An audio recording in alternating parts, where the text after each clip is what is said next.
Assalamualaikum. Bagi kalian kelas 12 yang ingin mengikuti UTBK tahun 2022 walaupun masih jauh, tapi kalian itu harus persiapan dari sekarang. Kakak bersama alumni tutorial itu juga kakak yang punya. Guru-guru kakak nanti akan menjelaskan soal-soal UTBK tahun lalu ya. Kalian harus siap-siap deh. Di alumni tutorial juga mengadakan kelas UTBK online. Ada TO-TO-nya juga loh, sampai 10 kali TO. Ya udah, kalian tonton aja ya semua video dari Bimbel Alumni Tutorial. Selamat menonton. Assalamualaikum warahmatullahi wabarakatuh. Perkenalkan kakak namanya Kayun dari Bimbel Alumni Tutorial. Nah, hari ini kita akan membahas soal-soal asli daripada UTBK 2021 tahun lalu ya.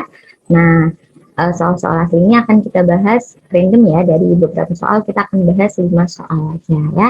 Nah, kita langsung aja mulai. Nah, soal pertama ini bentuknya adalah soal matriks ya. Nah, soal matriks ini tahun lalu keluar di UTBK 2021. Nah, kebetulan keluarnya bukan di matematika, justru keluarnya ada di PK. Jadi sambil mengingat kita belajar lagi ya.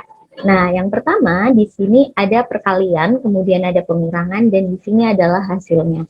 Jadi nanti kanan kiri nilainya itu sama ya. Sebelah kanan yang operasi perkalian pengurangan itu hasilnya akan selalu sama dengan yang di sebelah kiri. Nah, kita tulis lagi aja ya.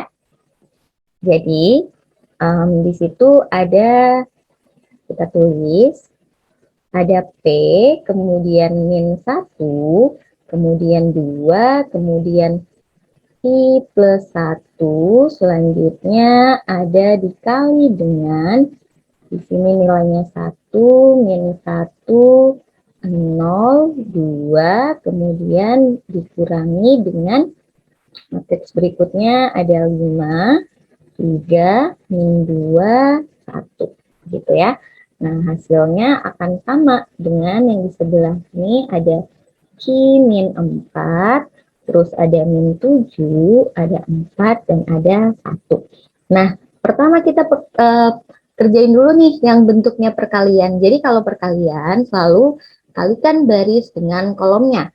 Nah, berarti P ini, P sama min 1 ini akan kita kali dengan kolom pertama dulu, berarti P dikali 1 dulu, berarti akan menghasilkan P, kemudian min 1 dikali dengan 0 akan menghasilkan 0, jadi hasilnya P aja ya. Kemudian P dikali dengan min 1, berarti sebelah sini akan menghasilkan min P, kemudian min 1 kita kali dengan 2, oh berarti min 2, seperti itu ya. Nah, perlakukan sama dengan baris kedua juga dikali kolom pertama untuk mengisi. Di sini ya, berarti ada 2 dikali 1 menghasilkan 2. Kemudian di sini ada Q plus 1 dikali 0, berarti hasilnya 0 ya, berarti di sini tetap 2 aja. Kemudian di sini ada 2 dikali min 1 menghasilkan min 2. Nah, akan ditambah dengan Q ditambah 1 dikali 2, artinya masing-masing kita kalikan 2. Q-nya kita kalikan 2, berarti jadi 2Q. Kemudian di sini ada 1 dikali 2, berarti jadi plus 2. Seperti itu. Ya. Nah, kalau udah berarti tinggal kita Oke. Nah, kemudian di sini min. Nah, kita masih punya matriks yang pengurangan nih. Dikurangi dengan 5, 3, min 2, kemudian 1 akan menghasilkan matriks yang di sini yaitu Q min 4, kemudian ada min 7, 4 juga 1, seperti itu ya. Nah, kalau udah berarti di sini tinggal kita kurangin. Kalau misalnya penjumlahan atau pengurangan di matriks itu berarti yang letaknya sama kita operasikan dengan yang letaknya sama. Jadi ini kan yang pertama P, di sini yang pertama 5, berarti jadi P min 5. Gitu ya. Nah, di sini ada min P, min 2, min 3. Oh, berarti jadi min P, kemudian min 5. Seperti itu. Kemudian ada lagi. Di sini ada 2, min 2. Artinya 2 ditambah 2. Oh, berarti sebelah sini menghasilkan 4. Selanjutnya di sini, ini kan ada 2 ya, ada min 2, kemudian di sini ada plus 2, ini kita coret aja, maka tinggal min 2Q min 1, berarti di sini 2Q min 1. Nah, kita udah punya nilai daripada si matriks yang hasil operasinya tadi ya. Nah, di sini akan sama nilainya dengan Q min 4, kemudian ada min 7, kemudian ada 4, ada 1. Nah, karena dua-duanya kanan kiri udah bentuknya matriks, artinya kan sebelah sini nilainya sama dengan sebelah sini. Yang letaknya sama, nilainya sama. Contohnya ini 4 kan ya.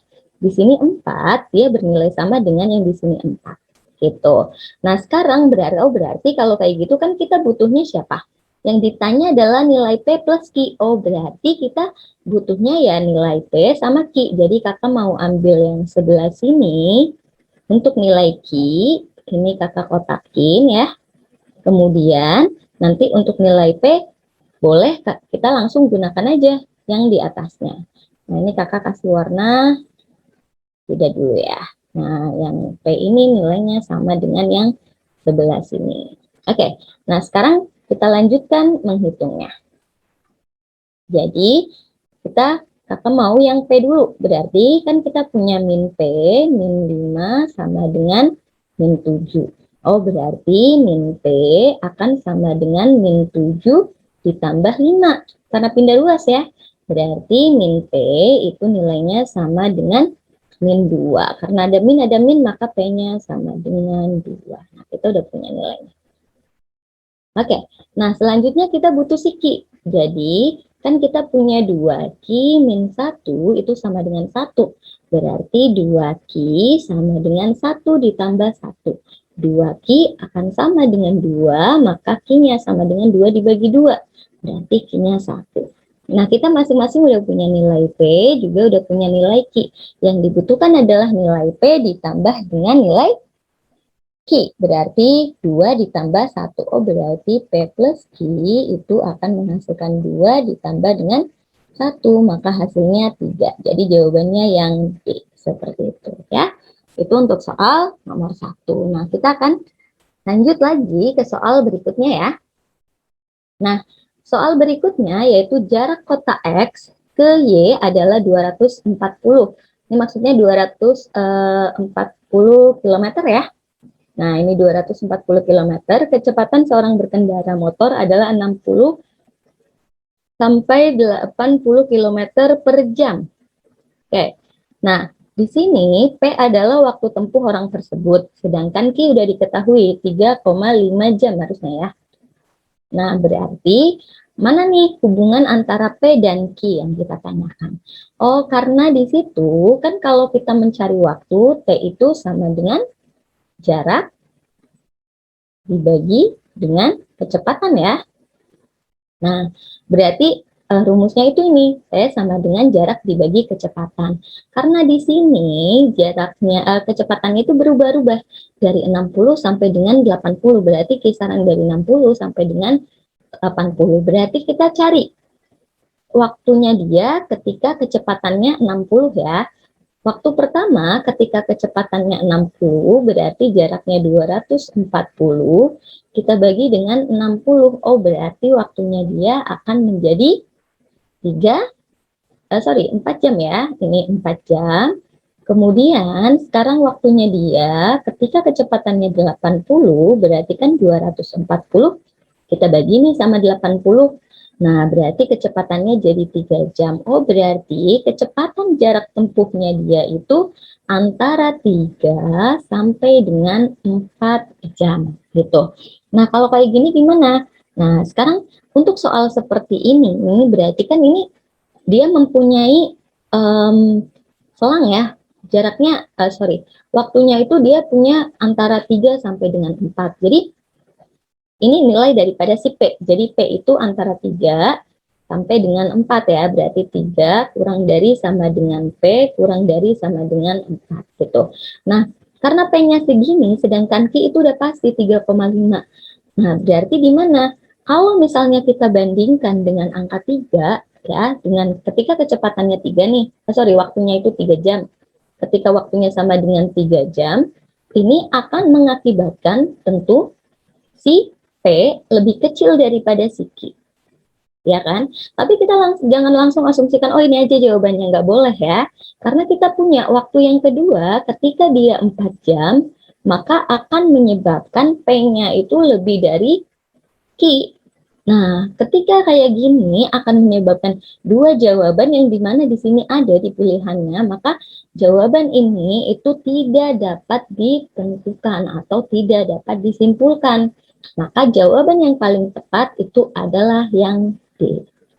Ya, jadi jangan langsung menyimpulkan dengan satu kesimpulan padahal kita punya selama ini. Seperti itu ya. Nah, itu jawaban untuk soal nomor 2. Oke.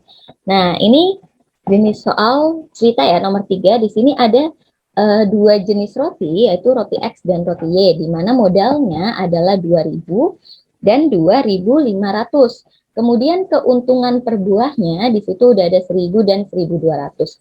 Di sini penjual memiliki 3 pilihan. Yang pertama pilihan A dengan menjual seluruh roti X, yang kedua menjual seluruh roti Y, kemudian yang ketiga menjual roti X dan Y sama banyak. Ya, jadi kakak tulis dulu di sini yang pertama. Oke, ketika dia menjual roti X, modalnya sekian. Modal per rotinya ya. Kemudian harganya sekian.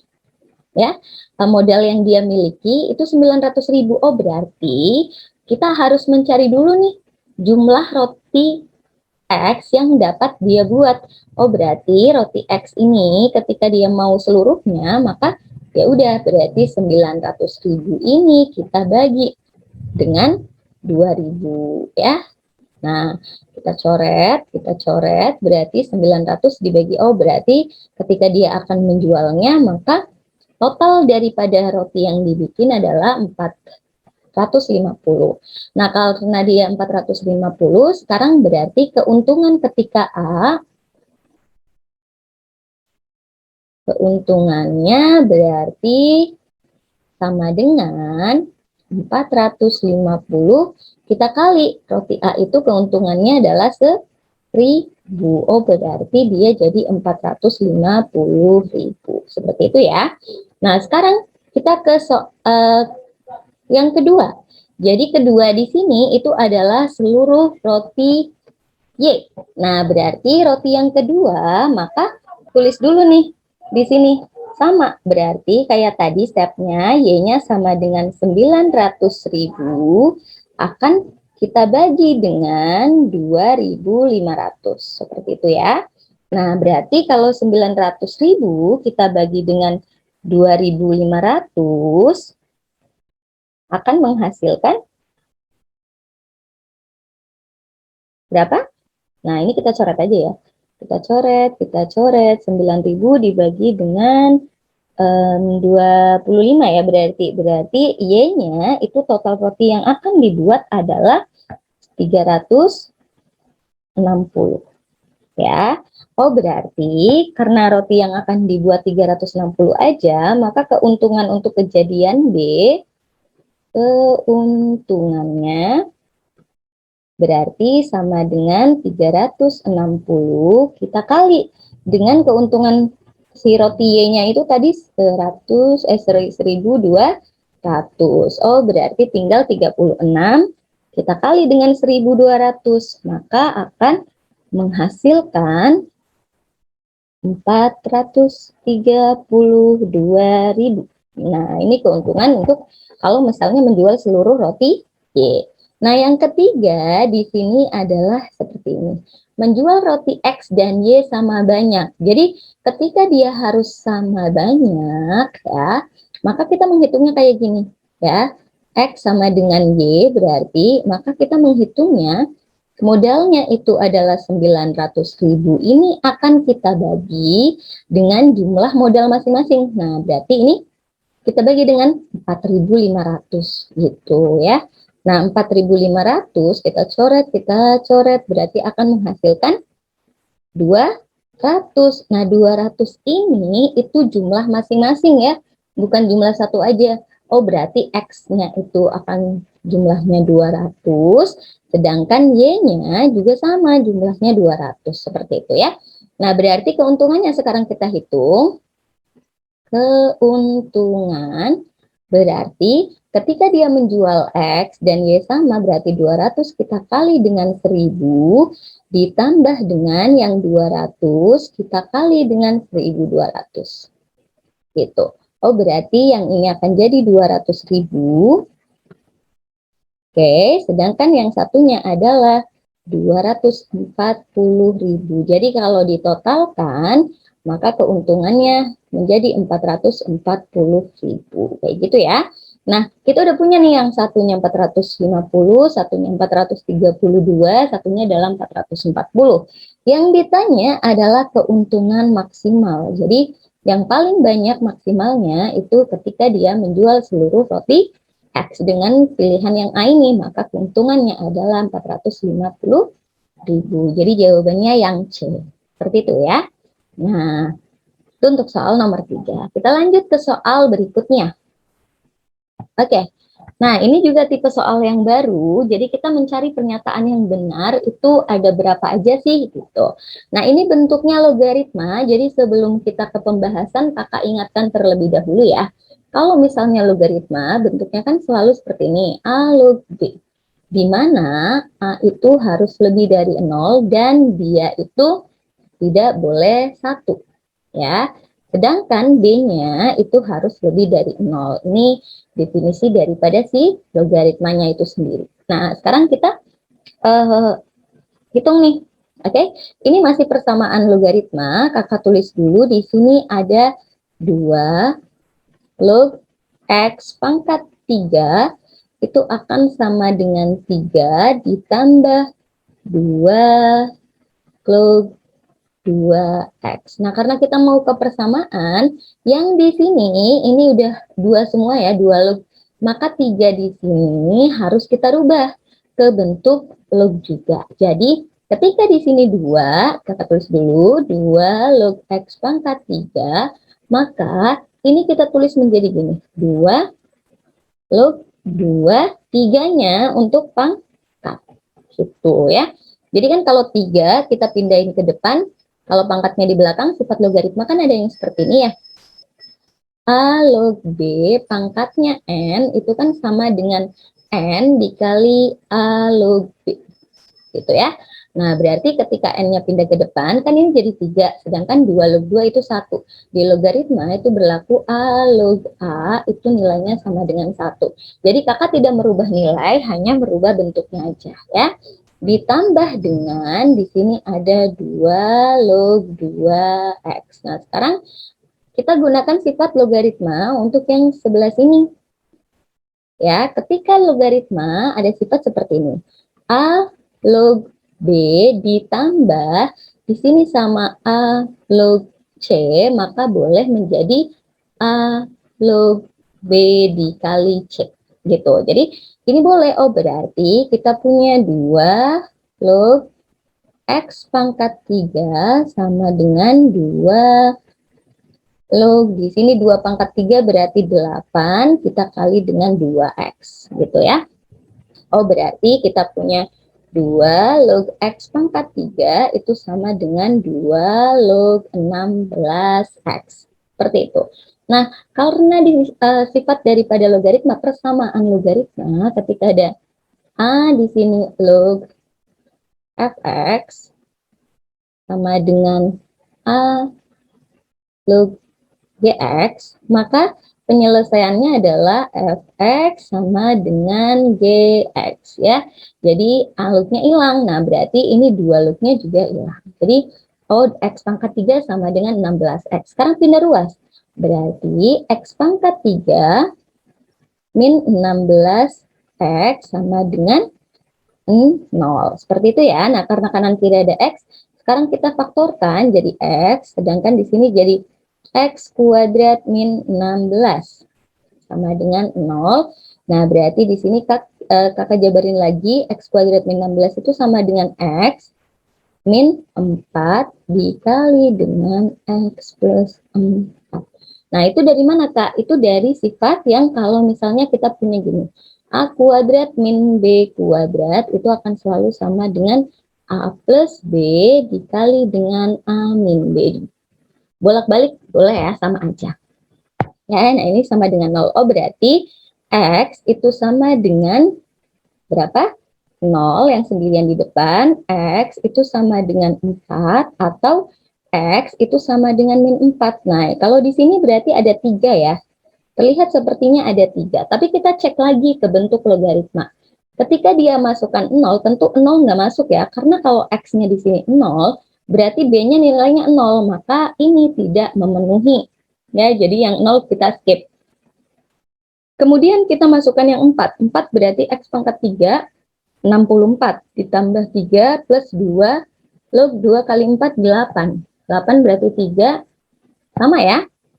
Nah, berarti 4 ini betul. Ya, jadi yang pernyataan 2 ini betul. Kemudian yang 3, X sama dengan min 4. Nah, kalau dia min, berarti nilai B yang di sini berarti jadi gini. 2 log min 4 pangkat 3. Berarti kan jadi min 64. Padahal B itu syaratnya adalah lebih dari 0. Oh, berarti ini tidak memenuhi. Maka yang ini juga tidak memenuhi. Jadi yang betul cuma X sama dengan 4. Jadi pernyataan yang benar itu cuma ada 1, yaitu pernyataan yang nomor 4 ini, berarti ada 1. Jawabannya yang B. Jadi harus diperhatikan lagi ya syarat-syarat daripada bentuk logaritma. Oke? Nah, kita lanjut ke soal berikutnya, yaitu soal yang terakhir. Nah, soal yang terakhir ini pola bilangan, ini juga tipe yang baru ya. Jadi pola bilangan ini nanti akan ada pilihannya nih, ada pernyataan-pernyataan. Nah, di sini pola bilangannya itu 4, 7, 10. Kalau kita lihat, berarti pola yang ke sini kan di sini plus 3 ya. Ke sini juga plus 3. Oh, berarti karena dia plus 3 terus, maka ini merupakan yang kita tahu, berarti kita dapat menyimpulkan kalau dia merupakan baris dan deret aritmatika. Ya, jadi nanti siapa tahu kita butuh SN-nya. Nah, karena di sini kan butuhnya banyak ya, suku ke 25, seperti itu kan. Oke, kita cek masing-masing ya. Jadi untuk pernyataan yang pertama, di situ ada suku ke-8 nilainya adalah 25. Oh, berarti U8 itu kan sama dengan kalau di aritmatika A plus 7B. Jadi kalau misalnya deret aritmatika, selalu kayak gini ya, ini 8 berarti di sini plus 7B. Kalau ini 9 plus 8B. Ini 20 berarti plus 9B. Ya, 19B, mohon maaf. Jadi selalu berkurang 1. Oh, berarti A-nya kita punya 4, suku pertamanya ditambah 7, bedanya dikali 3. Oh, berarti nilainya adalah 4 ditambah dengan 21, maka akan menghasilkan 25. Nah, pernyataan pertama ini sudah benar ya, ini benar ya. Kemudian pernyataan yang kedua sekarang. Di situ, suku ke-5 ditambah suku ke-9 sama dengan 2 kali suku ke-7. U5 ditambah U9 itu sama dengan 2 kalinya U7. Nah, kalau kayak gini berarti U5-nya itu adalah A plus 4B, sedangkan U9-nya adalah A plus 8B, sama dengan 2 kali A plus berapa? Nilainya adalah 2 kali plus 6B karena suku ke-7. Nah, kalau udah berarti ini akan jadi 2A, kita sederhanakan, ditambah 12B. Ya, kemudian sebelah sini 2A plus 12B juga. Jadi tanpa kita memasukkan nilai daripada A dan B-nya kita hitung, nah sebelah sini ini udah 2A plus 12B, sebelah sini juga sama. 2A plus 12B, karena deretnya sama ya udah berarti pernyataan 2 juga benar ya, tanpa kita harus menghitung sampai selesai. Nah, kemudian yang ketiga, jumlah 10 suku. Nah, ini jumlah ya. Jadi kalau di deret aritmatika ataupun geometri, jumlah itu bentuknya udah SN, bukan lagi U ya. Jadi ini yang nomor 3 itu berarti SN.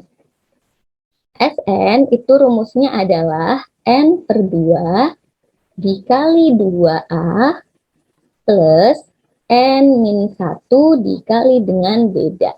Jadi karena di situ yang ditanya adalah jumlah suku ke-10, maka jadi 10 dibagi 2 dikali A-nya 4, 2 kali 4 ditambah N-nya 10 dikurangin 1 berarti 9 dikali B-nya 3. Oh, berarti ini akan jadi 5, di sini 8 ditambah dengan 27. Nah, berarti kan jadi 5 dikali dengan, ini menghasilkan berapa? 8 ditambah dengan 27, berarti dia akan menghasilkan 36 ya. Sorry, 35, maaf. 35. Nah, berarti ini udah jelas ya. Ini 35 dikali 5, berarti jadi 30 dikali 5, 150. Kemudian 5 dikali 5, 25. Berarti jadi 175. Nah, 175 ini udah jelas adalah bilangan ganjil. Oke, nah jadi nomor 3 itu juga betul. Oke, kita lanjut ke pernyataan yang keempat. Tidak ada suku yang merupakan kuadrat suatu bilangan.